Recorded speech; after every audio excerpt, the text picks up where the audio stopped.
Hello foodies, this is Juan from Eating with Carmen Food Tours, and welcome to my kitchen. Today I'm going to be preparing a very traditional Mexican breakfast. Today I'm going to show you how to prepare chilaquiles. Okay, chilaquiles is a very traditional Mexican dish, and the word chilaquiles comes from the Nahuatl word chilaquile, which means submerged in chile. And what chilaquiles are, it's basically fried tortilla chips or baked tortilla chips, like little piece of tortilla that we call totopos. And it's all baked on any kind of salsa. It can be a green salsa, it can be a red salsa, and we have many types of salsas that you can put on chilaquiles. And then you dress it with different toppings, okay? So I'm gonna show you how I like my chilaquiles, how I prepare them. But there can be different variations that you can find out there, okay? This is not the only way chilaquiles are made. Okay, first of all, our main ingredient are gonna be the tortilla chips, or as we call them, totopos. These in particular are store-bought. These are fried totopos. You can make them yourself by cutting tortillas in little triangles or little squares as well. You can fry them with a little bit of vegetable oil, or you can bake them on an oven or an electrical oven. I'm just saving all that hassle and all that time, and I usually just buy them at the store in a big bag like this. But yeah, this is gonna be our main base or our main ingredient. Then what we're gonna do first are the salsas. The salsa, I'm just gonna make one salsa. I'm gonna make a lot of salsa. And what I'm gonna use for the salsas, I'm gonna do a red grilled salsa. So I'm gonna use right here. I have 6 red tomatoes. Okay, which is an endemic fruit of Mexico. I know you have it in all the world now, and it's very important in Italian cuisine and many other cuisines in the world. But these, my friends, came originally from Mexico, and that is why one of the many reasons that Mexican cuisine is an immaterial heritage of all mankind, because a lot of things that came from Mexico are now a very important piece in many other international cuisines. So red tomato is gonna be the main base for the salsa. I'm also gonna use 4 garlic cloves that I already have peeled here. I'm gonna use a little bit of white onion. I'm probably not gonna use the whole of this big piece, but I'm gonna use most of it. And we're also gonna use some branches of fresh cilantro or coriander. I'm not sure if I'm gonna use all of this as well, but I just wanna have it ready.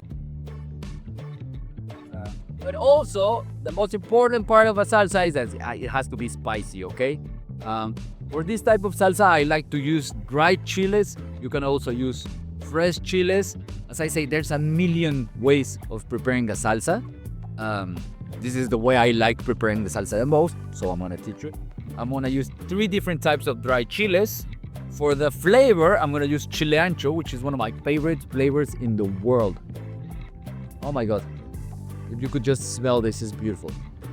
Now, I'm gonna use guajillo chiles as well, which is medium spicy. Maybe for you it's a little bit more spicy if you're a foreigner, not a Mexican. But guajillo, mild.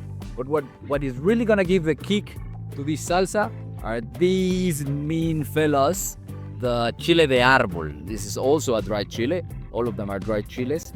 I like dried chiles because they give you a smoky flavor. The sting is different. Like a fresh chile, it stings right in the tongue, and dried chiles, you feel more the heat in the back of your throat. So that's why I'm using dried chiles. I'm not sure I'm gonna use all of these chiles de árbol, but my goal with this salsa is so it can be very spicy for my wife. She tolerates more spice than I do, so I hope when I finish this salsa, she's gonna be probably dripping. Her nose is gonna be dripping. She's gonna be crying a little bit. She's gonna be like, "Oh, this salsa is really spicy."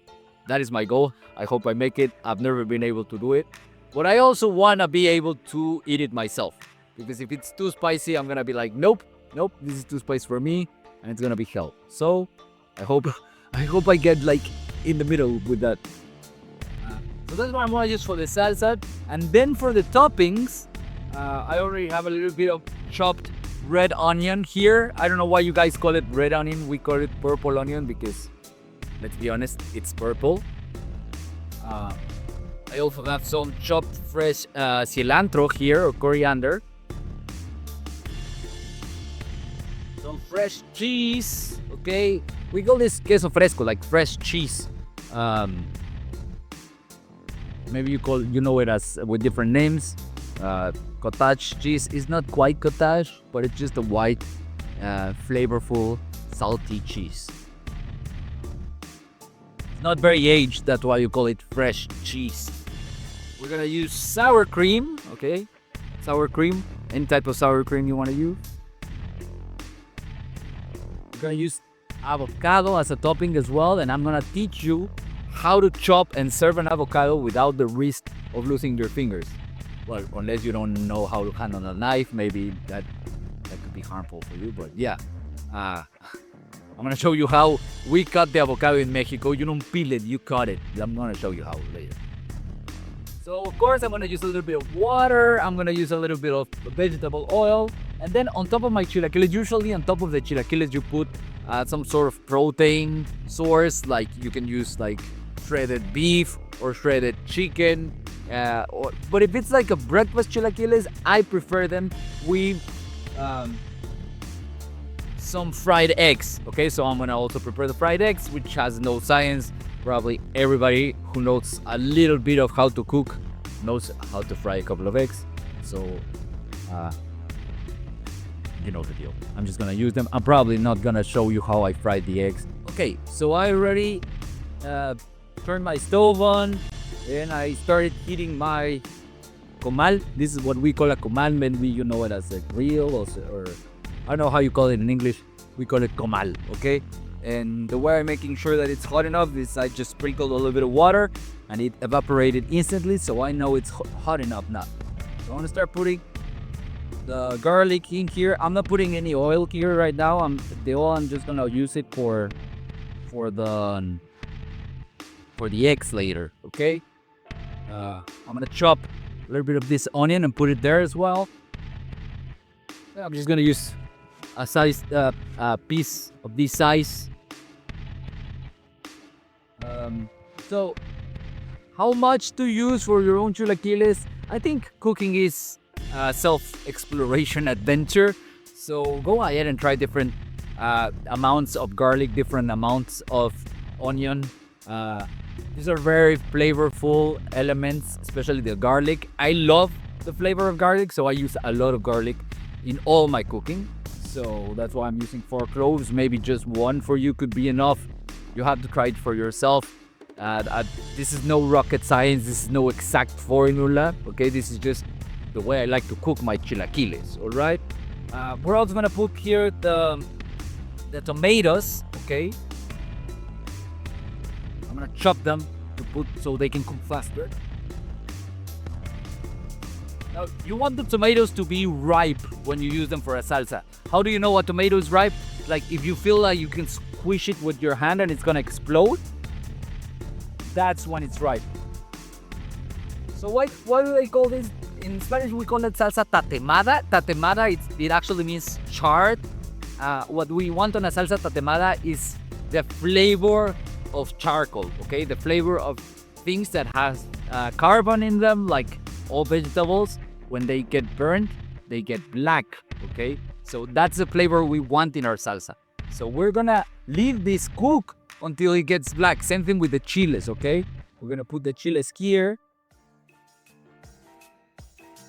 We can chop the stems off. You can leave the seeds or take them away. Some people believe the seeds are what make them spicy, but it's actually this inner part that's holding the seeds, called the placenta. That's what has most of the concentration of capsaicin, which makes a chili spicy, okay? So if you want them not to be very spicy, take all the seeds up and take the placenta away, and then you're just gonna have the flavor but not the heat. I'm gonna do this with the chiles, with the ancho chiles and the guajillo chiles, where I'm gonna cook the chile de árbol as is, okay? Okay, so um, this is how the chile looks once you take the seed and the placenta off. This is the guajillo chile. I've already put 6 of the bad boys, the chile de árbol, on the grill. I put the chile ancho there as well. I'm gonna put this one, and my tomatoes and my onions and my garlics are still cooking. So I'm gonna leave them there a little bit. I'm not gonna bore you with all that process. I'm just gonna cut. Also, the chiles are gonna be starting to take a lot of smoke. I don't want to turn this on because you're not gonna be able to hear me. So I don't want you to see me die and cough. So I'm gonna cut the video right now, and I'll be back with you once this is cooked, and I'll show you how it's done. All right? Okay, just a little update of how things are looking. Here, check it out. You can see like this guajillo is going very black. That's exactly what we're looking for. Garlic turning black as well. That's what we're looking for. The onion is starting to turn black as well. Smells delicious. I love the onion of that. The smell of onion. So yeah, it's going well. I'm just gonna leave it a little bit longer there. Sorry, and then we'll see how it goes. Okay, see you. All right, time for another update. As you can see, my chiles are almost done. They're very black. The chile de árbol is complete. This one is completely burnt, as it should be. The onion is getting there. It's taking a little bit longer than I expected. I already flipped the tomatoes because they're already black from this side. This one is almost completely cooked now. So the things that are ready now, I'm gonna start putting them on the blender so I need more space for the rest of the stuff. A salsa is traditionally made on a molcajete, which is this, but I don't have one. So next best thing, a good blender. Okay, garlics are ready. Check out this garlic. This smells delicious. It's completely roasted. Garlics are ready. Completely roasted. This guajillo chile, burnt from both sides, ready. This chile de árbol is ready. So yeah, everything that's ready, like the ancho chiles, I'm gonna put them on the blender and just to free some space on the grill so the rest of the stuff can cook faster. Okay, I'll see you in a bit. Okay, so we're ready now. We're ready. The tomatoes are cooked. They're a little bit, they stuck to the pan a little bit. But how do you know what tomatoes cook? Use your smell, your sense of smell, your nose. It smells delicious. You see they're black from both sides. That's what we want.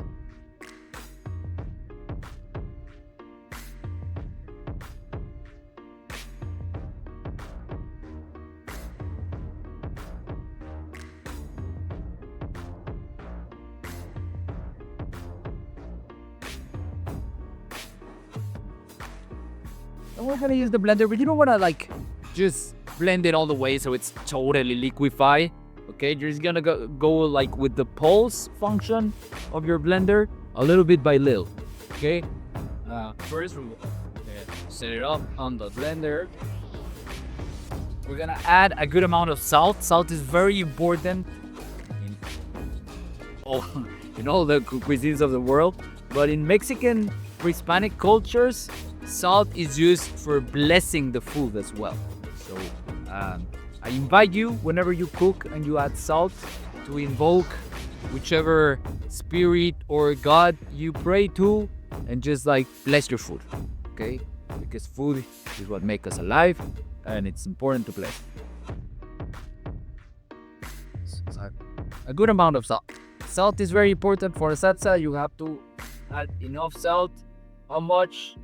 I mean, I learned to cook with my mom. My mom never taught me you add a teaspoon or anything or certain amount of grams of anything. You just like, you go with your gut. Okay, so I don't know, I added 3 or 4 pinches of salt.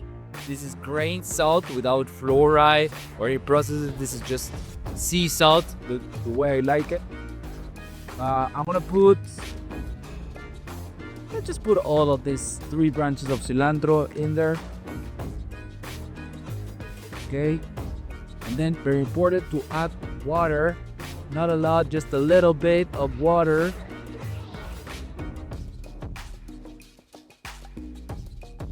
Okay, let's do this. Now, this is a Mexican blender, so it actually has a button that says salsa.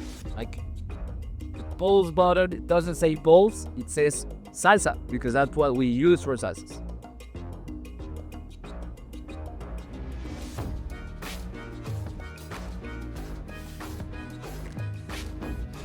See? Little by little by, you don't want to just go all the way. Little by little. You see all those black pieces in there? That's what's gonna have make all the flavor in the salsa. Just a little bit with my pincers. Cilantro. Okay, let's go down. Of course, you have to do it with clean hands every time you cook. I don't have to tell you that, right?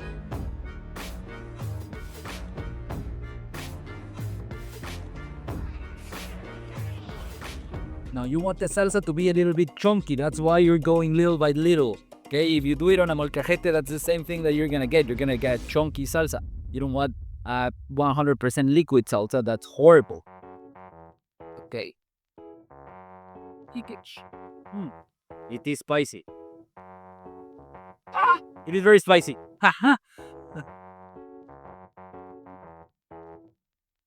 Alright. We're just gonna let it there to cool a little bit while I prepare the eggs, and then we're gonna prepare the whole chilaquiles completely. Okay, so my egg is done. I was one of the yolks. It was kind of busted from the start, but okay. I'm gonna say it's not my fault. So how do we get everything together? We're gonna put a little bit of salsa first on top of the totopos on the dish, like this. It's very chunky, it's delicious. Okay. Then I'm gonna put the egg. I'm gonna put the egg on top, like so. Ta-da! Okay. Shake it up like this, and then a little bit more salsa. Top, and then we're gonna prepare. We're gonna put the toppings on. A little bit of onion, the purple onion, like that. You know what? I'm gonna put some more salsa on the sides because you see these totopos on the side are a little bit dry, so I'm gonna add salsa over there, like that. There you go. And then we're gonna put the cilantro. That I like a lot of the cilantro, a lot of cilantro on my chilaquiles.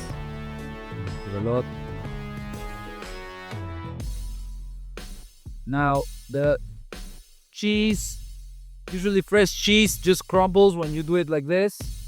So again, clean hands, very important when you're cooking. I shouldn't have to tell you this. But yeah, clean hands are very important. So I'm gonna put sprinkles of this fresh cheese over here. There we go. Nice. Now I'm not gonna use my hands for the sour cream. Of course, I'm gonna use a teaspoon. Oh.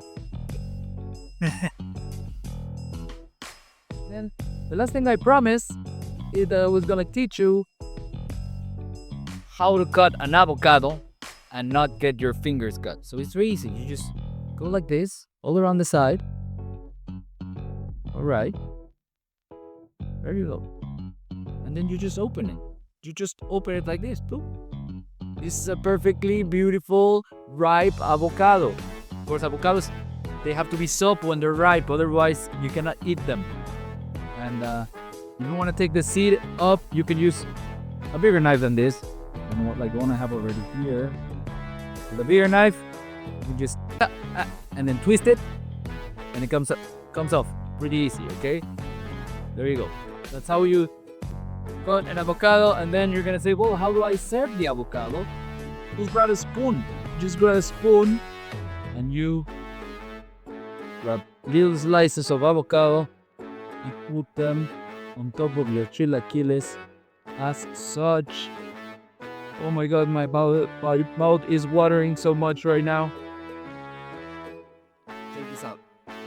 So there you have it, my friends. Very nice chilaquiles. They're finished. They're delicious. This is a nice Mexican breakfast for a nice Mexican day. This is Juan from Eating with Karen Food Tours, and I'll see you on the next one.